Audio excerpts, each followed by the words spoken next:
Hey guys, welcome to this episode. It's just going to be a brief one, I guess. I wanted to talk to you about the pronunciation episodes that I've been uploading. So I was doing quite a bit this weekend and I got about 5 of them done, I think, and went through and wrote out the transcripts, put them all up online. And there were just a few different things that I wanted to chat to you about to get some feedback, to see what you thought. What could I improve with regards to the layout of the episodes? What did you think of the layout of the episodes and the episodes in general? Are they helping?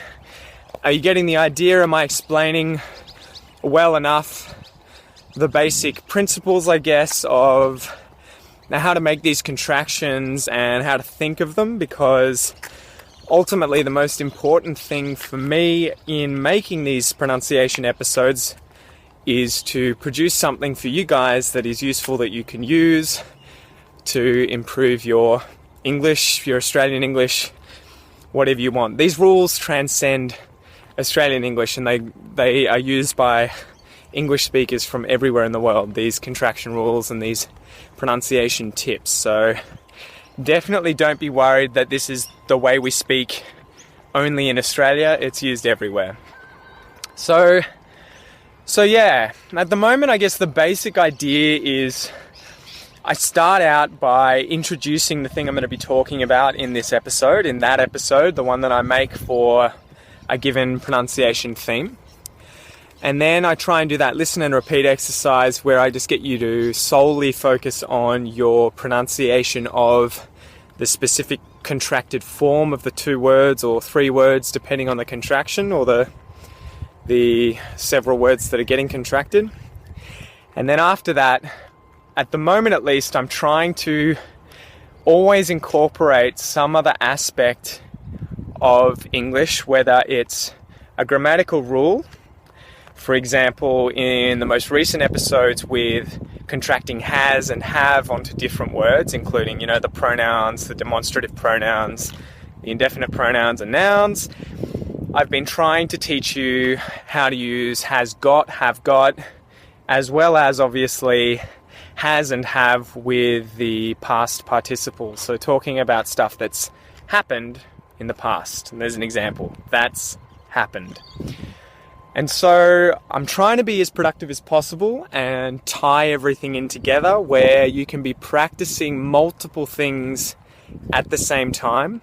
So not only are you practicing your pronunciation, you're practicing how to contract these words, but then I'm also trying to include these incredibly common grammatical rules like has got, have got, and the have and has plus past participle.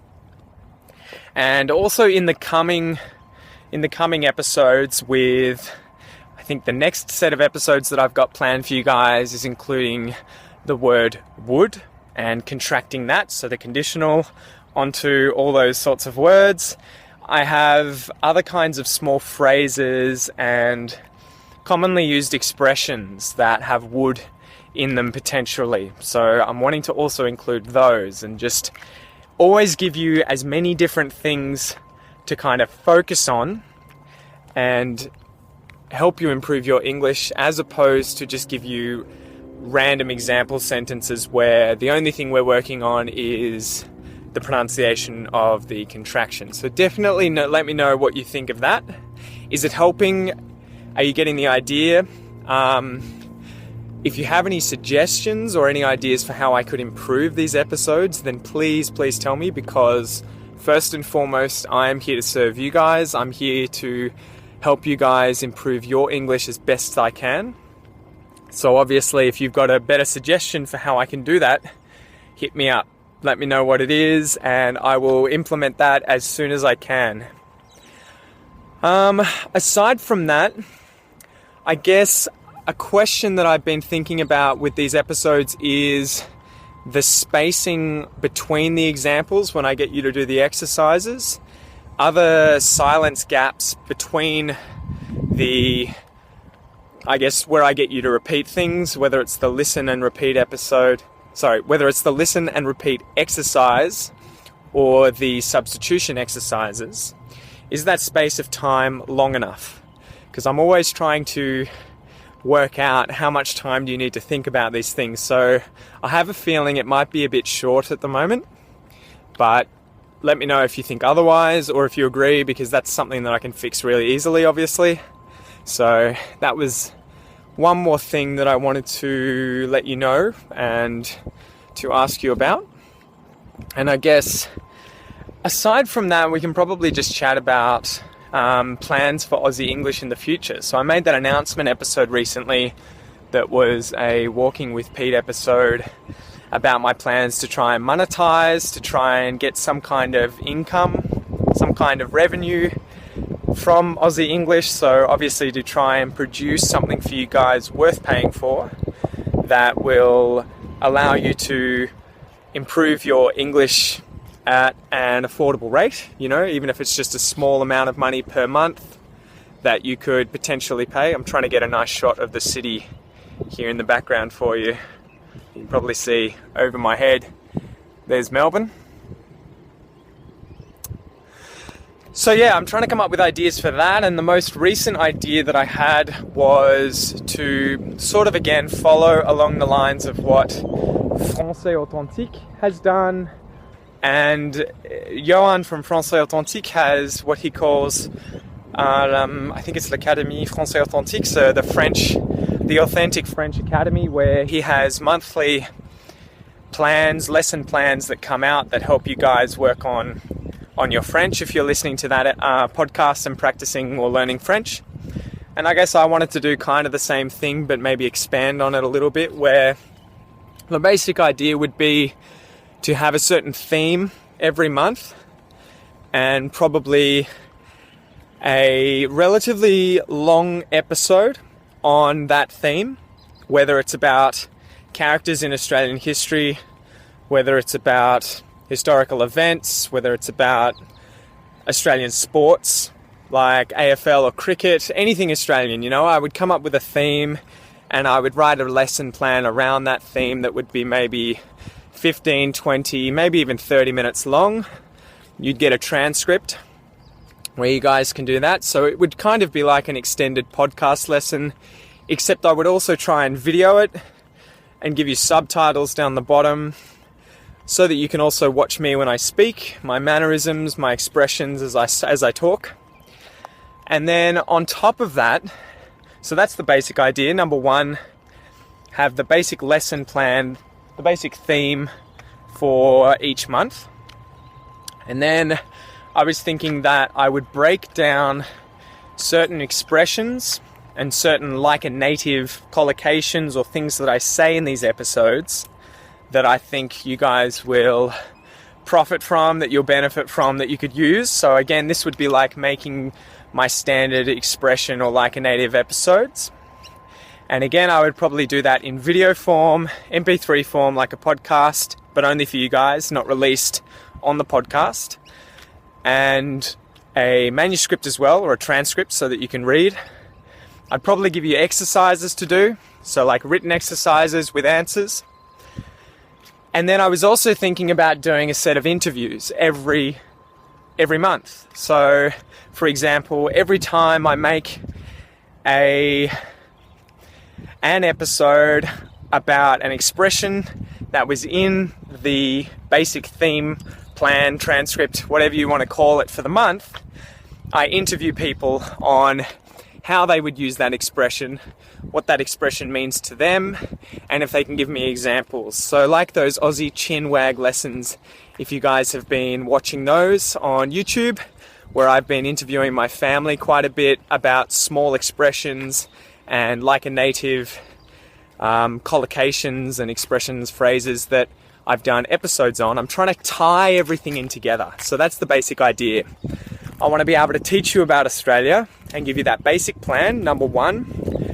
Number two, I want to break down and produce several smaller, like a native expression, phrasal verbs, whatever they are, episodes of specific expressions, phrases, like a native collocations that I've used in the theme that you're already practicing, in the, you know, that longer Australian thematic episode for the month.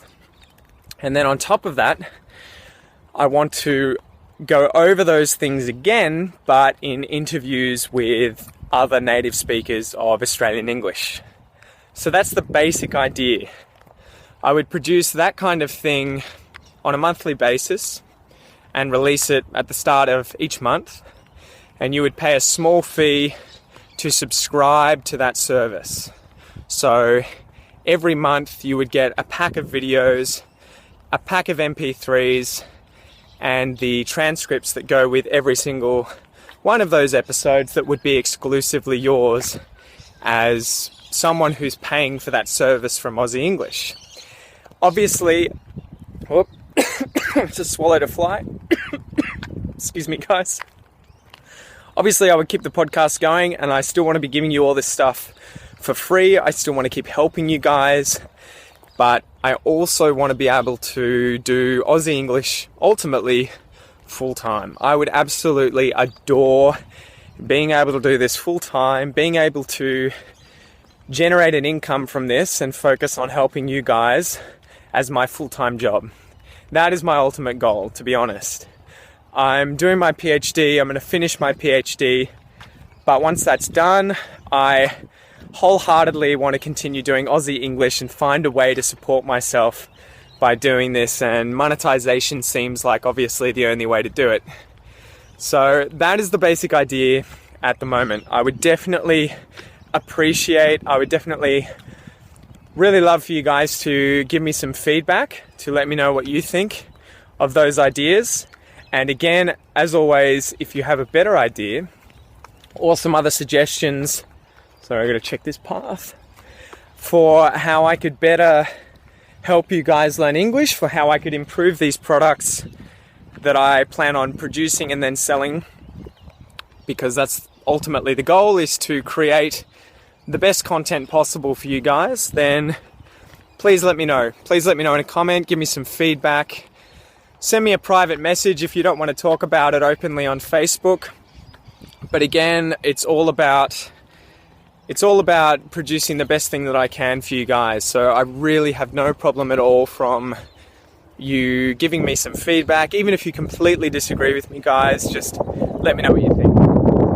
Oh, and I guess also lastly, the plan was also to have a private members Facebook group, or a group on the website where you guys would have access to me all the time, anytime that I was awake, obviously, and online, where I could answer your specific questions, where we could have discussions about that month's theme, about anything else, and we could work together on just your English in general. I'm all about getting you guys to work together, to foster a community on Facebook, whether it's openly on the Facebook page as it is, or whether it's in a private group for paying customers. I absolutely love interacting with you guys, so that is also one of my main goals when putting together this service. It's going to be working side by side with you guys to help you dominate and help you, get really, really good at your spoken English, whether it's Australian English, American English, English, Scottish English, Irish English, whatever you want to call it in English. I am at your service, and I'm here to help you guys succeed in whatever it is that your goal is. So jump on Facebook, jump on YouTube, jump on the Aussie English website, send me an email, a message, a comment, give me some feedback. Do you disagree with me? Do you agree with me? Can I do more to help you guys?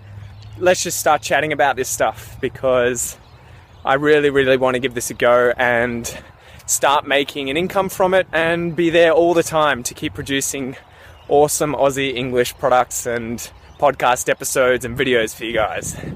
Anyway, this has been a very, very long episode, and I'm walking out of the park now down this little track. Time to go home. I think my throat's getting a bit dry from talking so much. I think I'm getting a bit too impassioned, getting a bit too excited about Aussie English and about chatting with you guys, and I need to go have dinner, I think. And maybe some beers. Maybe not. I don't know. Anyway, I hope you guys have a really, really nice evening, nice day, nice night, whatever the time is where you guys are. it's really nice and warm here, and I'm kind of not too happy about the fact that it's going to be 38 degrees tomorrow, so I'm going to go home and prepare for that, I guess. Anyway, I'll chat to you later, guys. Thanks again.